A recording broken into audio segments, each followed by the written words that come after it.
आज हम आपका एक बहुत कॉमन डाउट क्लियर करेंगे कि होम्योपैथिक मेडिसिन को लेते कैसे हैं और उनको लेने का एक स्पेसिफिक तरीका क्यों है, so that when next time you're taking homeopathic medicine you can make sure that you're taking it in a correct way to ensure the best possible results. So let's understand different types of homeopathic medicines that almost all the homeopathic doctors use, which are dilutions, homeopathic mother tinctures, triturations, biochemics, and eliminants. We'll discuss all of these medicines one by one. So let's discuss about homeopathic delusions. What are homeopathic delusions? Homeopathic delusions are potentized liquid medicines जिनको हम ऐसी globules में dispense करते हैं. आपने देखा होगा कि आपके होम्योपैथिक डॉक्टर आपको ऐसी ग्लोब्यूल्स में मेडिसिन देते हैं.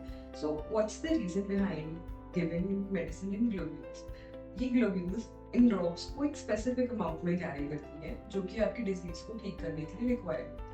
बट कुछ पेशेंट्स मेरे पास ऐसे आते हैं who say कि they want liquid medicine over the counter, वो chemist से भी liquid में ही medicine लेना prefer करते हैं. But the best possible way to take homeopathic delusions is through globules. Let's understand how to take homeopathic globules. Suppose आपके homeopathic doctor ने आपको डोज रेफर की है 3 pills, तो आपने 3 pills इस मेडिसिन की लेनी है और उसको डायरेक्टली टंग पे रखना है, जैसे कि हम टॉफी चूसते हैं वैसे लेना. आपने इन मेडिसिन को डायरेक्टली हैंड पे नहीं रखना और इसको टच नहीं करना. इसका एक रीजन है, अगर आप इनको टच करेंगे तो मेडिसिन का इफेक्ट कम हो जाएगा या खत्म हो जाएगा. अब कुछ पेशेंट्स हमें आके बोलते हैं कि डॉक्टर आपने मेडिसिन में लिक्विड अच्छे से नहीं डाला, और जो एक ग्लोब्यूल्स होती है इनमें इस मेडिसिन की कुछ स्पेसिफिक अमाउंट ऑफ ड्रॉप्स ही डाली जाती है जिससे कि ये ग्लोब्यूल्स जस्ट एब्सॉर्ब कर लें, इनके अंदर सारा लिक्विड चला जाए और बाहर अगर आप एक पेपर पे ग्लोब्यूल्स को रखें तो लिक्विड डिस्चार्ज हो. इसमें ये बेस्ट एक्ट करती है. अब अगर पेशेंट हमें कहता है कि आप अच्छे से और लिक्विड डाल दीजिए, उसका आपको कोई एक्स्ट्रा बेनिफिट नहीं मिलता, उल्टा इससे मेडिसिन की इफेक्टिवनेस कम हो जाती है और ये मेडिसिन एक्सेस ऑफ लिक्विड की वजह से एक क्लम्प बना देती है. So the next most commonly used medicines are biochemists. So what are these medicines made of? These medicines are made of cell salts or tissue salts like iron, phosphorus, potassium, calcium, magnesium, जो कि हमारी body में naturally पाए जाते हैं, जिससे कि हमारी बॉडी के सेल्स और टिश्यूज बनते हैं. That's why these medicines are called as cell or tissue salts. So आपने एक बहुत कॉमन मेडिसिन के बारे में सुना होगा, कैलकेरिया फॉस. पेरेंट्स अपने बच्चों को और आपने अपने बचपन में नेचुरल हीलिंग के लिए इस मेडिसिन को लिया होगा. So these medicines are very safe.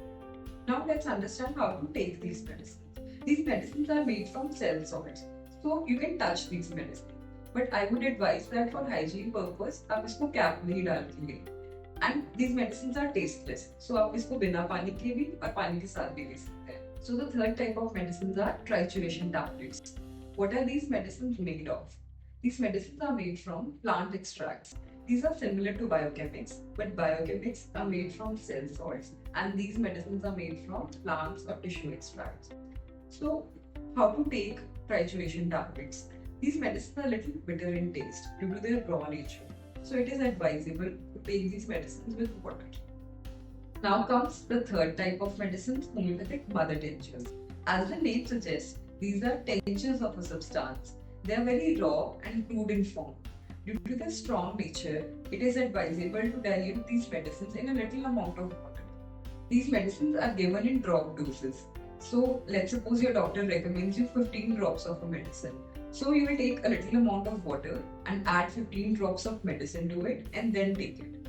Some of these tinctures are also taken internally as well as applied externally. The last most important and interesting medicine is LM-potency medicine.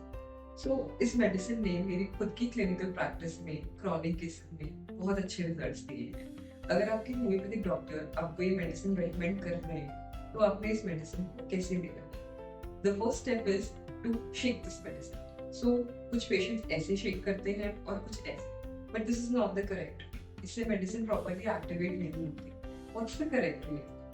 1 2 3 4 5. So ये आपने 10 to 12 times करना है और इसमें से आपने 1 cap of medicine लेना है और हाफ ग्लास ऑफ वाटर में डाल देना. इसके बाद आपने हल्का सा स्टर करके 1 स्पून ऑफ डोज लेना है एंड बाकी थ्रो कर देना. अब पेशेंट का क्वेश्चन आता है कि हमें मेडिसिन थ्रो क्यों करनी है?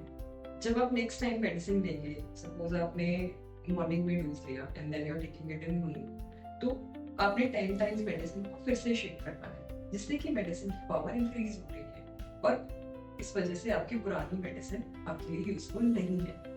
कुछ पेशेंट्स पूछते हैं कि हम मेडिसिन थोड़ी कम क्यों नहीं ले सकते, हम वाटर कम क्यों नहीं ले सकते, उससे मेडिसिन प्रॉपरली डाइल्यूट नहीं होती। So what are the uses of this medicine?